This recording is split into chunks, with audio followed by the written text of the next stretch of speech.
네, 우리 오후 시간이지만 눈을 크게 뜨시고 우선 주목하시고 오늘 귀한 강의 되기를 바랍니다. 네, 나오실 때 박수를 한번 부탁드리겠습니다.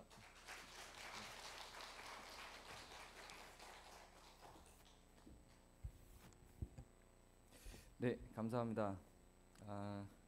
오늘은 그 설교는 아니고 강의로 이제 제가 부탁을 받았고 또 가정의 달이고 그래서 가족 관계나 부부 관계를 어떻게 끌고 가야 하는가 이제 그런 문제로 지금 제가 하는 일이 이제 그런 일이어서 좀 전문적인 견해를 좀 전달 드리고자 자리에 섰습니다. 그럼에도 예배 시간이고 교회이고 그렇기 때문에 이게 왜 성경적으로 연결이 되는가도 간단하게 좀 소개를 드리도록 할게요.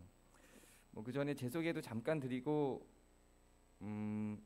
또 교회에서 강의를 할 때는 늘 나오는 질문이어서 미리 그 질문에 대한 답변을 좀 하고 지나가자면 저는 이제 심리학자입니다. 인하대학에서 심리학을 강의하고 있고요.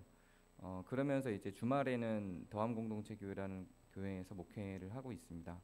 저의 첫 번째 정체성은 목회자인데 근데 이제 저희 교회가 좀 개척한 교회고 작다 보니까 그 저한테 사례를 충분히 다 해줄 수 있는 그 여력이 안 되기도 하고 그래서 이제 인하대에서 교수 활동을 하면서 이제 주말에만 목회 활동을 하고 있습니다.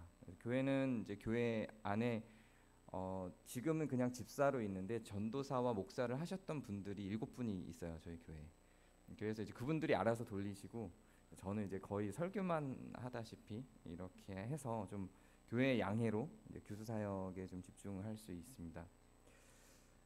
교회에서 이런 심리학적인 내용을 할 때마다 늘 불만 있는 분들이 있어요. 왜 불만이냐면 사람의 마음을 다루고 정신을 다루는 일을 그렇게 학문적으로 접근을 하면 성령님은 뭐 하시냐? 우리가 성경으로 마음을 다뤄야지 왜 자꾸 학문적인 이야기를 하냐? 이렇게 이야기하시는 분이 있어요. 근데 그렇게 이야기하거나 그렇게 주장하시는 목사님이 계시다면 사실은 공부를 안 한 겁니다. 우리 방일진 목사님 제가 너무 사랑하고 존경하고 벌써 제가 이제 지난번에 만났을 때도 말씀을 드렸었는데 목소리 자체가 상담을 하실 목소리세요.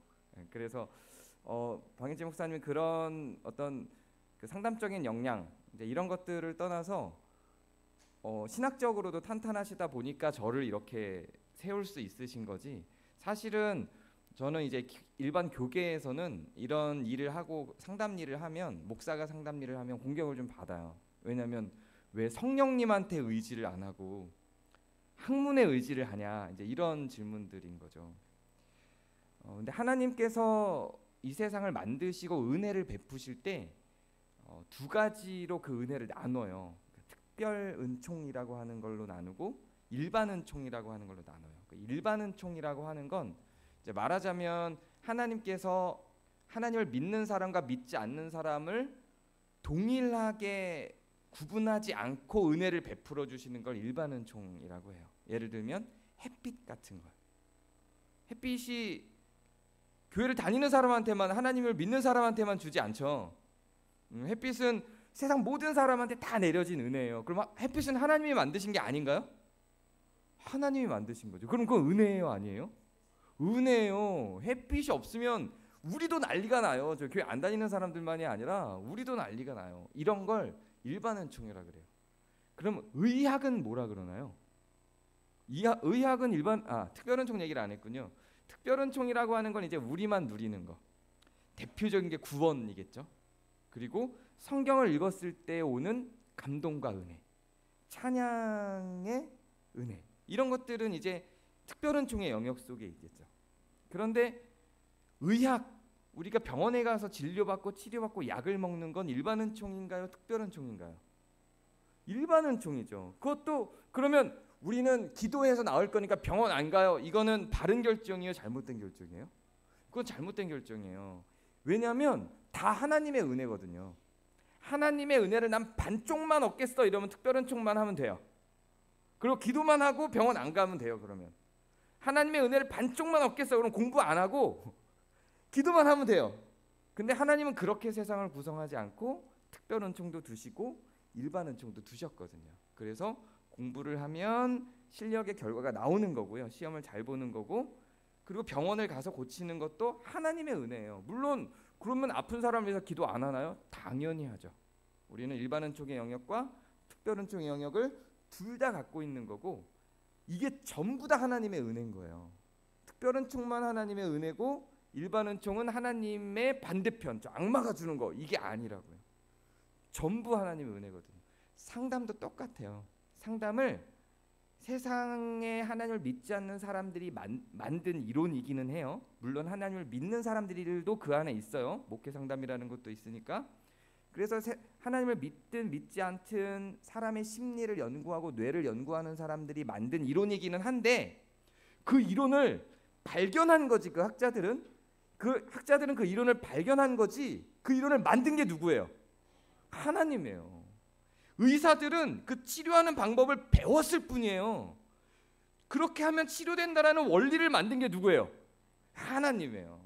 그러니까 제가 지금부터 하는 말은 다 하나님이 만드신 은혜의 영역 안에 있다, 이렇게 생각하고 들어주시면 좋을 것 같아요. 그 요한복음 오늘 읽은 내용을 보면 이것도 제가 이렇게 설교를 했다가 선배 목사님한테 한번 혼을 나고, 목사님과 열띤 논쟁을 통해서 그 목사님도 그렇다라고 인정했던 그런 내용인데요. 하나님이 정말로 원하시는 사랑이 아가페일까요? 아가페라고 하는 사랑은 이런 거죠. 우리는 하나님께 사랑을 드릴 자격도 없고 힘도 없고 능력도 없으니까 하나님만 우리한테 사랑을 줄 수밖에 없어요. 그래서 우리한테 받는다는 조건 없이 하나님이 우리한테 다 쏟아 부어주는 거, 이 사랑을 아가페 사랑이라 그래요. 이게 하나님이 목적하신 바일까요? 아니에요. 하나님도 사랑을 받기를 원하세요.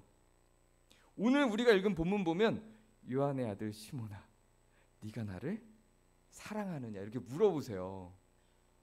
이런 분이에요. 근데 우리가 사랑할 능력이 없고 죄로 가득해서 우리의 사랑이 변질돼 있다 보니 우리가 그걸 못해서 하나님께서 그럼에도 불구하고 사랑을 주셔서 아가페인 것이지, 기본적으로 하나님은 우리한테 질문을 하시는 분이세요. 너희가 나를 사랑하느냐? 이렇게 질문을 하시는 분이세요. 그리고 이 말씀과 더불어서 제가 또 정말 좋아하는 말씀이 있는데, 요한복음 17장 전체를 다 좋아해요. 그 마틴 로이드 존스라는 목사님은 성경이 다이아몬드라면 그 로마서가 성경 다이아몬드 끝에 있는 가장 아름다운 그 부분이라고 얘기를 했다 그래요. 저는 로마서를 몇 번을 읽어봐도 요한복음에 견줄 게 못 돼요. 저한테는 요한복음이 그런 거예요. 특히 요한복음 17장을 보면 정말 그 다이아몬드의 가장 아름답게 빛나는 그 초롱초롱한 지점인 것 같아요. 거기에 이렇게 써 있어요. 내가, 예수님이 하시는 말씀이에요. 내가, 예수님이 기도로 하는 거예요. 요한복음 17장 23절인데요. 내가 그들 안에 있고, 그들이면 우리 얘기하는 거예요. 내가 그들 안에 있고, 예수님이 우리 안에 있는데요. 내가 그들 안에 있고 아버지께서 내 안에 계시오. 하나님은 또 예수님 안에 있대요. 그들로 온전함을 이루어 하나가 되려 함. 이게 목적이라는 거예요. 이게 구원의 목적이에요. 하나님하고 예수님하고 우리가 하나가 되는 거예요. 와, 멋있지 않아요? 신이 이 세상을 창조한 신이 너희들은 조아리고 무릎 꿇어라, 어디 감히 나를 쳐다보느냐, 이렇게 하는 게 아니에요. 이렇게 하는 게 아니라, 지금은 우리가 죄가 있으니 그렇게 하지만 하늘에 이르러서 하나님이 궁극적으로 맞이하고 싶은 건 우리가 예수님과 하나님이 전부 다 같은 집합 안에 있는, 그래서 하나가 되게 되는 존재라는 거예요. 영광이죠. 이런 영광스러운 종교예요. 근데 조건이 있어요. 뭐가 있냐면 그들로 온전함을 이루어. 온전함을 이루어야 돼요. 우리가 아직은 그 감이 안 돼요. 온전함을 이루어야 돼요. 근데 이 온전함을 이루는 많은 방법 중에 아까 제가 얘기했던 특별은총의 방법도 있는 거고요. 그래서 절대적인 예수님의 희생양 되신, 어린 양 되신 십자가의 죽으심으로 말미암아 우리가 절대적 조건으로서 신분상의 하나님의 자녀됨, 하나님과 하나됨으로 들어가는 거고, 이제 거기에 대한 실력을 갖추어 나가는 것까지 다 합쳐져야 그게 온전함이 돼요. 기본적으로는 당연히 예수님의 전적 은혜죠. 그러나 예수님의 은혜를 베풀었으니까 우리는 아무것도 안 해요 라고 하는 걸 구원파에서 주장을 하는 거예요. 우리가 믿는 바는 뭐냐면 하나님이 그렇게 100을 완전히 한 거고요, 그 100으로 온전히 이루어요. 그 은혜를 힘입어 우리도 100을 하는 거예요. 그게 하나님이 맡겨주신 우리에 대한 사랑의 표현들이에요. 그러니까 우리는 아무것도 안 해도 되는 게 아니에요. 우리가 뭘 한다고 그리스도의 은혜가 적어지는 것도 아니에요. 그분은 그분의 100이 있는 거고요, 우리는 우리의 100이 있는 거예요. 그래서 이거를 신학적으로는 하나님 100, 인간 100 이렇게 표현을 해요. 그런 의미에서 받아들여 주시면 좋을 것 같아요. 지금부터 제가 할 이야기를 빠르게 넘어갈 거예요. 앞에 좀 이렇게 남자분들은 좀 이렇게 심리학적이고 학문적인 거, 특히 뇌과학적인 거 이런 걸 좀 얘기해 주시면 이해를 빨리 하셔서 앞에 뇌과학에 관련된 게 좀 나와요. 근데 그냥 제가 빨리 정리하고 지나갈게요. 그 부분들은. 네, 먼저 사랑의 유통기한이 있을까요? 답을 아시네요. 대부분은 사랑의 유통기한이 있다고 얘기를 해요. 왜냐하면 경험상 나는 신혼 6개월로 내 사랑의 유통기한은 끝났어요 라고 하는 사람들이 많아요. 제가 심리치료를 우울증도 치료하고 조울증도 치료하고 강박증도 치료하고 불안증도 치료하고 이런 것도 하기는 해요.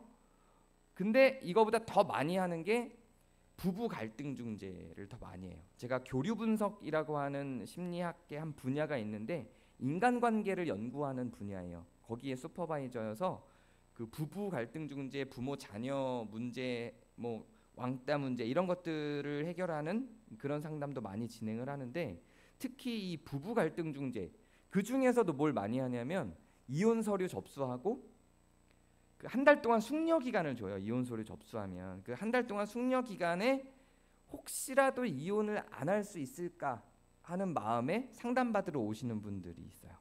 그런 분들하고 상담하는 게 제가 제일 많이 하는 상담인데, 이분들은 전부 다 동일하게 하는 말이 우리는 사랑이 끝났어요 이렇게 얘기를 해요.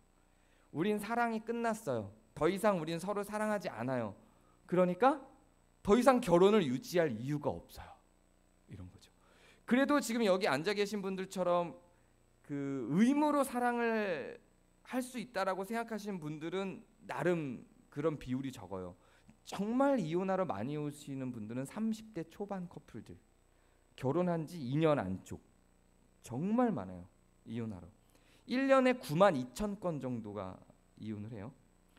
이혼율은 위로 내려갔다 올라갔다 해요. 그건 인구 비율 때문에 올라갔다 내려하는 거고요.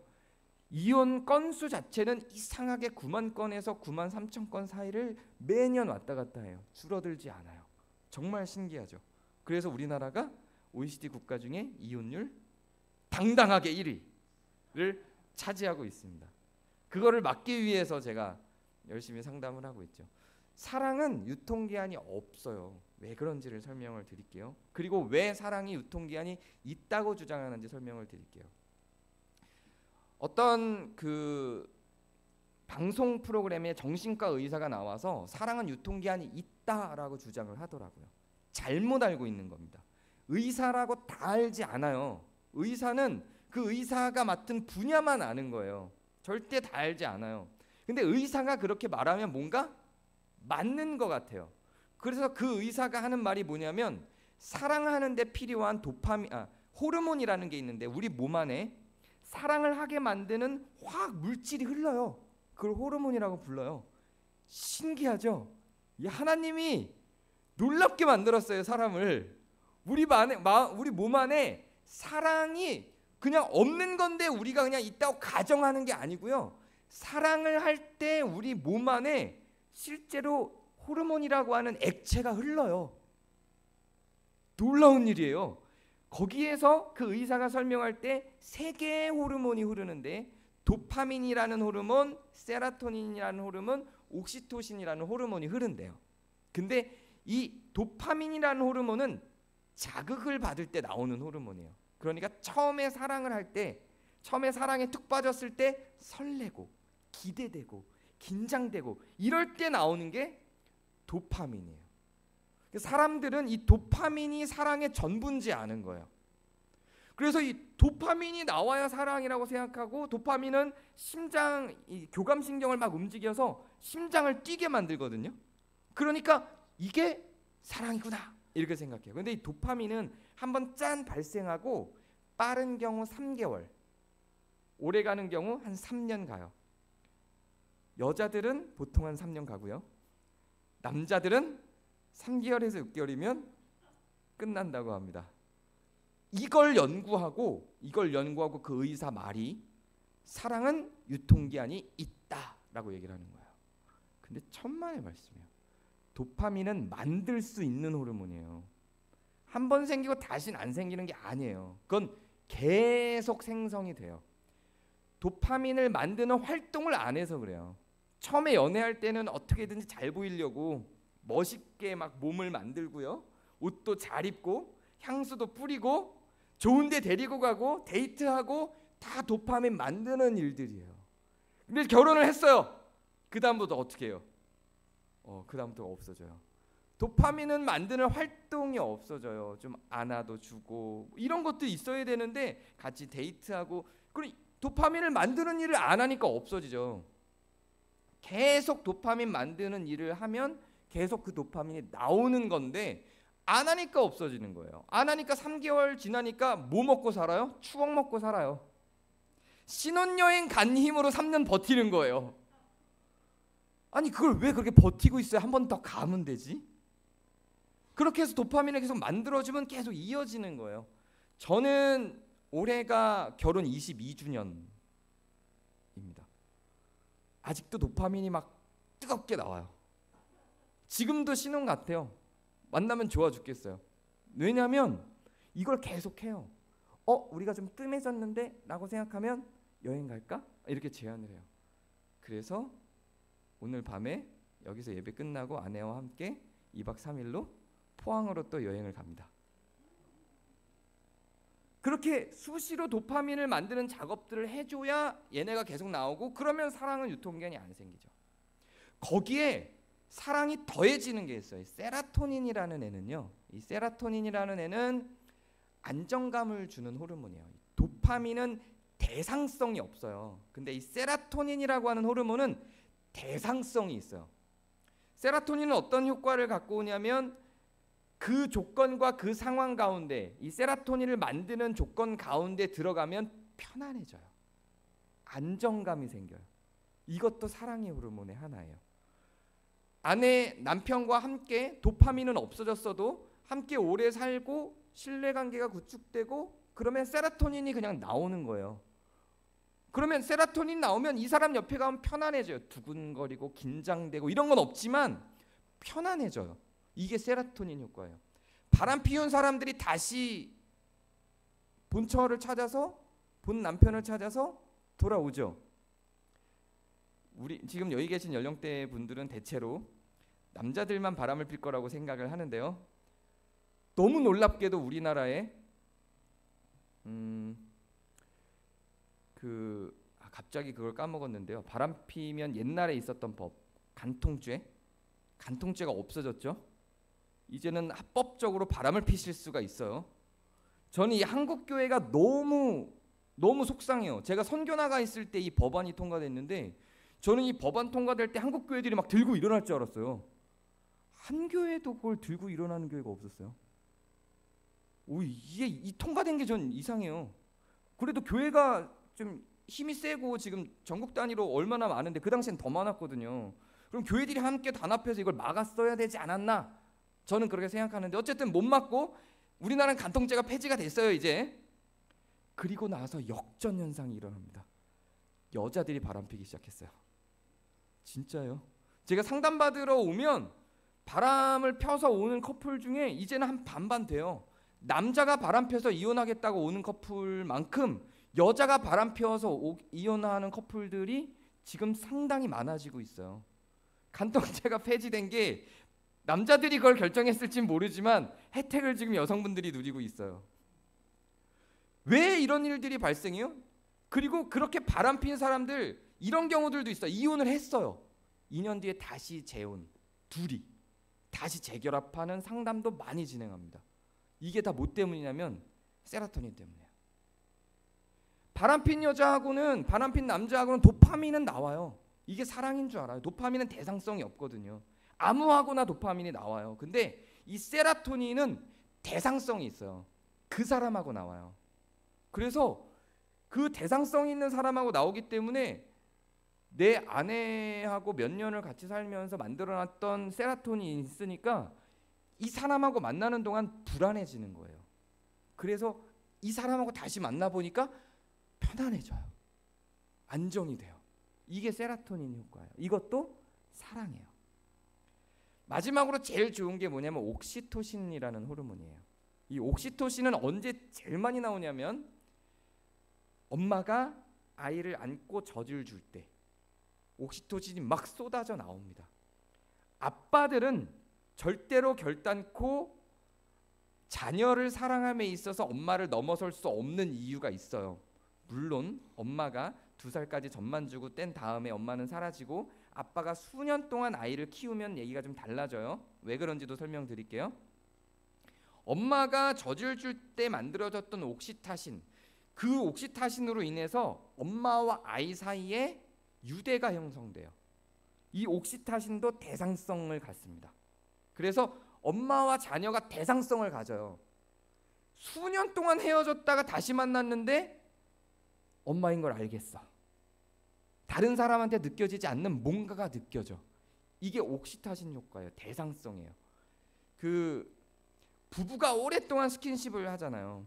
스킨십을 할 때도 이 옥시타신이 나와요. 엄마가 자녀에게 젖을 줄 때만큼 강력하게 나오지는 않지만 부부관계 스킨십을 통해서도 대상성이 생기면서 옥시토신이 나와요. 그때 나오는 옥시토신은 뭘 만들어주냐면 신뢰를 만들어줍니다. 두근거림 같은 도파민적 사랑은 아니지만 세로토닌 같은 안정적인 그 안정감을 주는 사랑은 아니지만 신뢰를 형성하고 나의 자존감을 세울 수 있는 호르몬들이 나와요. 그게 스킨십을 통해서 나와요. 그래서 이 스킨십을 통해서 나온 이 신뢰관계로 형성된 것들은 나중에 지금 저기는 없지만 바소프레신이라는 걸 만드는데요. 옥시타신이 강력해지면 바소프레신이라는 호르몬이 나와요. 이거는 일부 일처를 만드는 호르몬입니다. 이거는 대상성이 아주 강력해요. 이 바소프레신이라는 호르몬을 실험을 했는데요. 프레디들쥐라고 하는 들쥐가 있어요. 이것도 온라인에서 유튜브 같은 거 찾아보시면 아마 찾아보실 수 있는데 프레디들쥐라는 애는 들쥐의 일종인데 일부 다처인 거예요. 한 남자 들쥐에 여러 들쥐가 같이 살아요. 근데 똑같이 생겼는데 산악들쥐라는 애가 있거든요. 근데 얘는 일부일처예요. 이게 왜 이러지? 그리고 그 들쥐를 해부를 해서 조사를 해봤더니 바소프레신이라는 호르몬을 수용하는 수용체가 있냐 없냐의 차이예요. 그래서 프레디들쥐에게 바소프레신 수용체를 넣어줬더니 얘네도 다시 일부일처가 되는 거예요. 그러니까 이 바소프레신이라고 하는 호르몬이 오직 한 사람과만 유대를 맺게 만드는 효과가 있어요. 이 바소프레신이 가장 많은 동물은 어떤 동물일까요? 사람이면 사람이 그렇게 바람을 많이 피지 않겠죠. 늑대입니다. 늑대. 늑대는요. 자기하고 커플이었던 늑대가 죽으면 3년 동안은 다른 커플 절대 안 만나요. 평생 안 만나는 경우도 있어요. 커플이 정해지면 그 커플이 죽을 때까지는 새로운 커플은 절대 만나지 않아요. 완벽하게 일부일처를 실현하는 동물이 늑대예요. 사람한테도 바소프레신이 있는데 다른 동물들에게는 그 바소프레신이 일정적으로 있는데요. 사람은 그 바소프레신이 변해요. 상황과 마음 먹기와 어떤 활동을 하느냐에 따라서 변해요. 그래서 이 바소프레신을 잘 만들어주는 이 호르몬이 뭐냐면 옥시타신이고, 옥시타신을 잘 만드는 호르몬이 뭐냐면 스킨십이에요. 그래서 많이 안아주고 손잡아주고 이런 활동이 이 사람과 나의 긴밀한 유대를 만들어주는 거예요. 그 유대감이 만들어지고 나면 나는 다른 일들에도 집중할 수 있고 편안하게 삶을 살아갈 수 있는 일종의 일부일처의 사랑이 형성이 돼요. 저는 이걸 발견하면서 저는 이제 아랍에서 한 6년 반 정도 선교를 했던 선교사이기도 했었거든요. 그래서 또 석사에서 아랍어를 전공하기도 했었어요. 근데 아랍 세계를 가면 일부 다처가 있잖아요. 그러니까 얘네들은 기본적으로 바소프레신이 적겠죠. 그리고 감옥에 들어가 있는 사람들한테서 호르몬 검사를 해봤더니 바소프레신하고 코르티졸이라고 하는 그 스트레스 호르몬이 없어요. 그 수치가 낮아요. 그러니까 이게 바소프레신이라고 하는 게 도덕성하고도 관련이 있는 거예요. 결국은 도파민, 세라토닌, 옥시토신이 모여서 어떤 효과를 만들어내냐면 기분 좋게 만드는 도파민, 이것도 계속 만들어갈 수 있고요. 편안하게 만드는 세라토닌, 이것도 대상성을 갖고 사랑하는 사이에서 만들 수 있고요. 신뢰감을 갖게 만드는, 그래서 그 사람을 보면 그냥 내가 안정감을, 모든 부분에 있어서 안정감을 누리게 하는, 편안해지고 이런 세라토닌 효과를 넘어서서 신뢰를 구축하고 나 스스로를 자존감을 높게 만드는 그런 옥시토신도 만들어낼 수 있어요. 이거를 다 누구와 만들어낼 수 있는 거냐면 부부 사이에서 만들어낼 수 있는 거예요. 그래서 이 부부 사이에서 이것들을 그러면 어떻게 만들까? 왜 우리 부부는 이거를 만들어내지 못할까? 이런 고민들을 해결해 보고자 해요. 자, 이제 약속된 시간이 15분이 남아서 빨리 지나갈게요. 앞에 나왔던 거 대충 다 설명을 했어요. 지나가 보도록 할게요. 이것도 설명을 좀 하긴 해야 되는데 네, 지나가겠습니다. 자, 요거는 설명을 해야 될 것 같아요. 자, 그런데 문제가 뭐냐면 왜 부부는 이렇게 좋은 관계를 만들 수 있는, 호르몬을 같이 만들 수 있는 사이임에도 불구하고 스킨십도 안 하고 데이트도 안 하고 그나마 지금 기댈 수 있는 거는 편안해진 거, 세라토닌, 이거밖에 없는 거야. 그래서 이혼하러 온 사람들을 보면 그 옥시타신 반응을 스킨십이 오랫동안 없었어요. 그리고 데이트 거의 안 해요. 그럼 남는 건 뭐예요? 세라토닌밖에 없어요. 그걸로 버티고 있는 거예요. 그래서 도파민을 만들어주는 작업, 옥시토신을 만들어주는 작업을 계속 그 부부들에게 시키는 거죠. 근데 왜 이렇게 이런 활동들을 못하게 만드느냐? 그거는 바로 저 그림 때문인데요. 이 그림 때문인데요. 이 그림은 뇌과학에서 이것도 나온 거예요. 한번 생각을 해보세요. 여러분의 뇌가 어떻게 형성되냐면 여러분이 어릴 때 뭔가를 막 작업을 하죠. 그 작업했던 것들이 기억장치로 들어가는데 그냥 들어가는 게 아니에요. 그냥 들어가는 게 아니라 외부에 있는 정보들을 처음에는 내 안에 외부를 해석할 수 있는, 다른 사람들의 행동을 해석할 수 있는 게 아무것도 없어요. 처음에는, 아기 때는. 그렇죠? 엄마가 뭘 하는지 어떻게 하는지를 보고 엄마가 뭐 하는지 어떻게 하는지를 저장하면서 그게 내 기억이 되고 그 처음에 저장한 기억이 그 다음에 들어올 기억을 해석하는 해석틀이 돼요. 제가 설명을 잘했을까요? 그러니까 처음에 엄마하고 아빠하고 가정생활을 하잖아요. 한 3살, 4살까지는 유치원 가기 전에. 그때 만들어졌던 그 경험들이 새로 들어오는 경험들을 해석하는 해석틀이 되는 거예요. 실제로 뇌를 연구했더니 해마라고 하는 곳에 기억이 들어가요. 그리고 새로운 정보가 들어오잖아요. 그러면 이 해마에 있던 기억들이 가만히 안 있고요.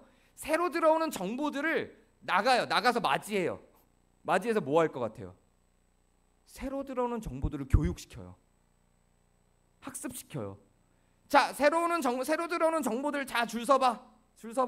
이렇게 줄을 세워놓고 거기에서 원래 있던 기억에 반대되거나 원래 있던 기억이 허락할 수 없는 새로운 정보들이 들어오면 얘네 다 빼는 거예요. 얘네 다 빼고 내가 받아들일 수 있는 정보만 받아들여서 다시 기억장치로 갖고 들어가요. 설명이 잘 됐나요? 그러니까 순수 기억이라는 게 없어요. 순수 기억이 없어요. 똑같은 걸 봐도 똑같지 않아요. 아마 목사님이 매주 설교를 하셔도 여기 계신 60여 분이 다 다르게 받아들일 거예요. 자기들이 갖고 있는 과거 경험치가 있으니까. 오수정이라는 옛날 영화가 있어요. 한 20년 전에 나온 영화. 근데 그 영화에 이런 게 있어요. 여자가 여자의 시선으로 남자를 쫙 봐요. 그랬더니 이 남자는 아주 죽일 놈인 거예요. 그리고 다시 남자의 시선으로 쭉 봤는데 남자가 그럴만 했던 거예요. 사람마다 과거의 경험으로 새로 들어오는 걸 해석하다 보니까 이런 일이 생겨요. 부부들이 제일 많이 싸우는 것 중에 하나, 기억 갖고 싸우죠. 당신 그랬잖아. 난 그런 적 없는데? 이걸로 싸우잖아요. 그럼 당신 거짓말이야! 이렇게 서로 거짓말한다고 싸우죠. 근데 거짓말이 아니에요. 뭔가가 그 해석틀이 작동을 해서 그거에 대한 기억이 뭔가 지금 변형이 생겼어요. 뭐가 진짜인지 사실은 정확하게 몰라요. 그거 찍어놔야 돼요. 말 다 녹음해야 되고. 그렇지 않고서는 그냥 서로 믿어주고 또 뭔가 오차범위가 생겼나 보다. 그렇게 가야 되는 거예요. 저희 부부도 초기에는 이걸로 엄청 싸웠어요. 저희가 심리학 공부하기 전에는. 제 아내도 상담사거든요. 이거 서로 상담을 공부하기 전에는 이걸로 엄청 싸웠어요. 근데 공부하고 나니까 당신 그때 그게 그랬잖아. 아니 난 안 그랬는데 라고 하면서 기억으로 부딪힐 것 같을 때 이미 중지. 이거 더 이상 가면 안 된다. 그래서 잠깐 휴전을 하는 거예요. 기억 문제 갖고는 어떻게 말을 할 수가 없어요. 저 그림이 그 얘기인 거예요. 우리가 갖고 있던 기억으로 상대를 다 해석해요. 나만 그럴 것 같죠? 저 S1이 내가 원래 갖고 있는 기억이고 S2라고 돼 있는 게 새로 들어오는 기억들이에요. 그럼 이걸로 다 해석하니까 두 부부가 평생 30년 동안 다른 삶을 살다가 만났잖아요. 해석틀이 다를 수밖에 없어요. 이거는 그 다른 해석틀로 계속 굴리는 거예요. 그러려면 이렇게 다른 해석틀을 갖고 있는 우리는 어떻게 해야 될까요? 소통을 해야 돼요. 소통을 하지 않으면 점점 격차는 벌어집니다. 말이 중요해요. 말이 아닌 걸로 어떻게 소통을 할까요? 이런 분들 많아요. 특히 남자분들의 중에 많은데 요즘에 여자분들 중에도 이런 말 하시는 분들이 많아졌어요. 그걸 꼭 말로 해야 알아? 말로 해야 알아요. 저는 제가 좀 여성스러워요. 제 아내가 되게 남성스럽거든요. 제 아내는 그 직업 검사 같은 거 하면 이제 군사령관 이런 거 나와요. 이렇게 어울리는 직업 검사하면 저는 상담사, 목사 이런 거 나와요. 저는 잘 찾아온 거죠. 근데 우리나라에서 태어나지 말았어야 되는데 제 아내는 군사령관을 해야 될 사람이 상담사를 하고 있으니까 힘들죠. 그래서 아내하고 저하고는 좀 이게 바뀌어서 저는 하루 10번씩 사랑한다고 말하고 사랑한다는 말을 들어야 돼요. 저는. 근데 제 아내는 어제 얘기했잖아. 그걸 맨날 말해야 돼? 이런 입장이에요. 좀 바뀌었죠, 남녀가. 근데 저는 그거 다 들어야 되는 거예요. 근데 아내도 이걸 공부하고 나더니 말을 해야 되는구나 라는 걸 알고 힘들지만 매일 말을 해줘요. 매일 스킨십도 해야 되는 거 알고, 제 아내는 스킨십도 되게 싫어하거든요. 정말 싫어하는데 이런 걸 공부하고 나서 약속을 했어. 매일 10번씩 안아주기, 10번 사랑한다고 말해주기. 저는 너무 좋은데 아내한테는 고통이었어요. 근데 지금은 안 해도 좋아요. 지금은 하다 보니까 그게 익숙해지니까 그게 왜 좋은지 경험을 해서 아는 거죠. 그리고 지금 저희는 제가 아침에 출근할 때 안고, 퇴근해서 안고, 밥 먹고 나서 안고 사랑한다고 해주고, 이거 매일 해줘요. 그러니까 도파민도 계속 나오고 옥시토신도 계속 나오고 사랑이 안 끝나죠. 이 작업들이 필요한 거예요. 이건 아까 이제 S1에서 얘기한 건데, 이것도 이제 그 소통이 얼마나 안 되는지를 표현한 거예요. 저기 진리라고 돼 있는 거가 내 마음이라고 보고요, 행위자가 나라고 보는 거예요. 타자한테 한 말을 타자가 여기 생산이라고 돼 있는 게 그 해석해낸 결과물이에요. 그럼 내 마음, 진리라는 내 마음과 타자가 생산해낸 결과물로 그 해석이 몇 %나 일치를 할까요? 여러분이 남편한테 한 말들이 있잖아요. 예를 들어서 제가 지금 여러분한테 어떤 말 지금 계속 전달을 했잖아요. 이게 몇 %나 전달이 될까요? 30%? 70%? 70% 정도 전달을 하셨다면 천재입니다. 평균적으로 8% 정도라고 해요. 그러니까 얘기를 정말 잘하고 많이 하면 한 5, 60% 전달하는 거고요. 얘기 잘 안 하고 지나가면은 2%, 3% 되는 거고요. 마이너스일 수도 있어요. 왜요? 다른 해석을 하니까 마이너스가 될 수도 있죠. 그래서 최대한 소통을 해야 오해가 없이 전달이 되는 거예요. 저는 원래 말이 없어요. 부부 사이에는 하셔야 됩니다. 최대한 자기 마음을 정확하게 표현을 해주셔야 돼요. 이제 요거까지 하고 마무리를 하면 될 것 같은데요. 그래서 나온 기술들이 있어요. 심리학적인 기술들을 소개를 해드릴게요. 그 비물체적 변형이라고 하는 건 말이 좀 어렵죠. 이런 거예요. 사람은 말로 다 변해요. 말로 사람은 변하지 않아라고 하죠. 사람은 변하지 않는다라고 하면 성경은 왜 있고 성경에 이렇게 하나님이 많은 말씀을 왜 만들어놨을까요? 근본적인 우리의 죄성은 변하지 않겠지만 육체가 있는 한 그러나 그 죄성을 전제로 우리가 그걸 어떻게 의롭게 만들어 가느냐는 분명히 변화가 있죠. 심리학적으로도 사람은 굉장히 많이 변합니다. 변하기 때문에 상담을 해서 치료가 되기도 하는 거죠. 비물체적 변형이라고 하는 건 이런 말이에요. 말로 사람을 바꾼다는 의미예요. 이걸 여러 실험들을 했죠. 개념 자체는 이래요. 판사가 재판을 할 때 여기 지금 원래는 피고인인 거죠. 그러니까 아직은 죄수가 아니에요. 근데 3년형에 처한다 딱 결론을 내린 순간 이 사람 어떻게 돼요? 죄수가 되는 거예요. 이게 말의 힘인 거죠. 결혼식장에서 주례가 성부와 성자와 성령의 이름으로 두 사람은 부부가 되었음을 선언합니다 라고 하는 순간 이 사람들은 연인에서 부부가 되는 거예요. 말의 힘이죠. 그거는 근데 법적인 어떤 그 말의 그 법적인 힘을 실어줬기 때문이잖아요. 이렇게 말할 수 있어요. 근데 꼭 그렇지는 않아요. 이 비물체적 변형은 자녀들이 부모를 통해서 어떤 말을 듣고 자라는지에 따라서 굉장히 많이 달라져요. 원빈이 고등학교 졸업하고 사회에 나아가기 전까지 자기가 잘생긴 줄 모르고 살았대잖아요. 못생긴 줄 알고 살았대요. 그 부모님들은 아직도 인터뷰한 거 보셨나요 혹시? 그 부모님들은 원빈이 제일 잘생긴 배우 중에 한 사람이었는데 한때는. 근데 그 부모님들은 이해를 못해요. 아니 잘생긴 사람이 쎄고 쎘는데 왜 저런 놈이 연예인을 하고 있냐고. 그렇게 키운 거예요 원빈을. 그러니까 원빈은 사회생활을 하기 전까지 자기가 잘생긴 줄 모르고 살았대요.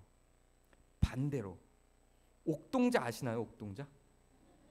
자기가 잘생긴 줄 알고 살았대요. 자존감이 높아요. 부모님이 훌륭하다, 잘했다, 잘생겼다 해준 거예요. 그렇게 가는 거예요. 말이 사람을 바꿔요. 부부관계에서 그 자녀 교육도 그래요. 이 중에 그런 사람 그런 분이 있고 혹시 찔리고 그게 힘들지 모르겠지만 사실이에요. 얘가 왜 이런지 모르겠어요. 그렇게 말씀하셔서 그런 거예요. 예쁘다 예쁘다 해주면 예쁜 애가 되는 거예요. 이게 비물체적 변형이에요. 그래서 결국은 우리 마음 가운데 있는 거를 표현을 하셔야 돼요. 그래야 알지. 내용이 우리 마음에 있는 내용이 표현이 안 되면 이 내용은 그 사람에게는 없는 거예요. 여러분 마음에 그 사람을 아무리 사랑해도 표현하지 않으면 저 사람에게는 사랑하는 내 마음에 없는 거예요. 10년 전에 했어요. 그건 10년 전이에요. 지금은 없는 거예요. 그러니까 내용의 표현화가 있어야 돼요. 근데 놀라운 건요. 아까 비물체적 변형처럼 표현이 또 내용이 돼요. 이걸 표현의 내용화라 그래요. 자꾸 사랑해 사랑해 하잖아요. 사랑이 깊어져요. 더 사랑해져요. 너 진짜 멋있다 멋있다 하잖아요. 얘가 진짜 멋있어 보여요. 얘도 실제로 멋있어져요. 그렇게 되는 거예요. 그게 표현의 내용화. 그리고 기호의 에너지화. 여기서 에너지는 감정이라고 생각하면 돼요. 기호는 말이라고 생각하면 돼요. 혹은 표정, 행동 이 다 기호예요. 기호의 에너지화라고 하는 건 말하는 감정이 생겨요. 너무 재밌어. 재밌어져요. 힘들어. 짜증나. 어려워. 힘들고 어려워져요. 감정은 상황은 안 바뀔지 모르지만 최소한 감정은 야 이거 할만한데? 괜찮아. 할만해지고요. 괜찮아져요. 근데 힘들어. 이거 안 될 것 같아. 힘들고요. 안 돼요. 그게 기호의 에너지화예요. 그러면 그 기호의 에너지화는 반드시 에너지의 행동화 물질화로 바뀝니다. 에너지가 있으면 그건 또 행동으로 나와요. 그래서 사랑에 미치겠어요. 저 사람이 너무너무 사랑스러워요. 막 어떻게 해야 될지 모르겠어요. 그럼 어떻게 돼요? 막 만지고 싶어서 난리가 나죠. 이런 거예요. 아기가 태어났는데 손주가 태어났어요. 손자가 태어났어요. 아들이 태어났는데 너무너무 사랑스러워요. 그러면 그게 행동화 물질화가 되는 거예요. 그렇게 계속 선순환되는 거예요. 그렇게 계속 선순환되면서 사랑은 사라지지 않아요. 그래서 우리는 사랑하기 위해서 사실은 태어났다고 말해도 과언이 아니죠. 성경이 그걸 계속 얘기하는 거예요. 노래도 있잖아요. 심지어는 언제부터 이게 우리가 사랑받기 시작했냐면 태초부터 사랑받기 시작했대요. 태초부터 시작된 당신은 사랑받기 위해 태어난 사람. 이게 그냥 하는 말이 아니라고요. 하나님조차도 사랑을 주기만 하고 받지 않기로 결정하신 게 아니라 결국은 우리는 하늘나라 가서 하나님과 사랑을 할 거고 우리도 하나님을 사랑할 거예요. 하나님 거기까지 다 설계를 하고 그게 하나님의 섭리인 거예요. 그런 것처럼 하나님의 속성이 우리한테 다 들어와 있거든요. 하나님에게는 공유적 속성이라고 하는 것과 비공유적 속성이라고 하는 게 우리한테 있는데요. 그 속성의 신학적인 정리가 있는데요. 비공유적 속성이라고 하는 건 우리가 하나님과 같이 나눌 수 없는 속성들이에요. 예를 들면 뭐 영생을 한다거나 지금 우리 상태에서는 뭐 전능하게 천지를 창조한다거나 이런 거는 비공유적 속성이죠. 우리는 그건 하나님을 닮을 수가 없어요. 공유적 속성이라는 게 있어요. 사랑과 양성과 충성과 온유와 자비와 인내와 이런 것들은 공유적 속성이에요. 그거는 우리가 연습해서 하나님처럼 될 수 있는, 하나님을 닮아갈 수 있는 속성이에요. 근데 이상하게 우리는 그런 하나님의 공유적 속성을 담는 것보다 뭘 욕망해요? 비공유적 속성 담기를 욕망해요. 아무것도 안 했지만 100점이 나오길 욕망하는 거죠. 사업체를 안 차렸는데 사업체가 성장하기를 바래요. 이게 다 비공유적 속성이거든요. 하나님은 그런 거를 이야기하신 게 아니라 공유적 속성을 계속 이야기하시고 그 공유적 속성 안에 진짜 행복이 있는 거예요. 사랑하는 것 안에 행복이 있어요. 사랑하는 것과 사랑받는 것은 가장 강력한 하나님과 우리의 공유적 속성이에요. 우린 이거 위해서 사는 거예요. 그리고 여기에 답이 있고 여기에 행복이 있는 거예요. 그래서 저는 제가 이제 박사에서 전공한 학자가 락항이라는 학자인데 그 락항이라는 학자가 예수님을 분석을 했어요. 그때 예수님을 분석을 하고 그 당시 신학자들로부터 많은 비판을 받았어요. 왜냐하면 심리학자가 뭐 예수님을 분석하냐. 근데 이 락항이라는 학자가 분석한 예수님의 결론이 뭐냐면 예수님조차도 사랑하는 자에서 사랑받는 자로 전환하는 여정을 사셨다. 그때 이 요절을 락항이 든 거예요. 우리도 사랑을 주기만 해서는 우리 다 고갈되고 안 된다. 우리도 사랑하는 자에서 사랑받는 자로 전환을 해야 그게 진짜 사랑으로 가는 거다. 이러면서 상호적 사랑을 주장을 합니다. 그러니까 락항보다 먼저 와 있던 프로이드라는 사람은 상호적 사랑, 둘이 동일하게 사랑하는 건 불가능하다 이렇게 봤어요. 근데 락항은 아니야, 내가 상담해보고 실천해보니까 가능해. 그래서 우리는 사랑하는 자에서 사랑받는 자로, 사랑받는 자에서 사랑하는 자로 전환하는 게 인생의 여정이야. 이거 제가 한 말이 아니라 그 락항이라는 학자가 한 말이에요.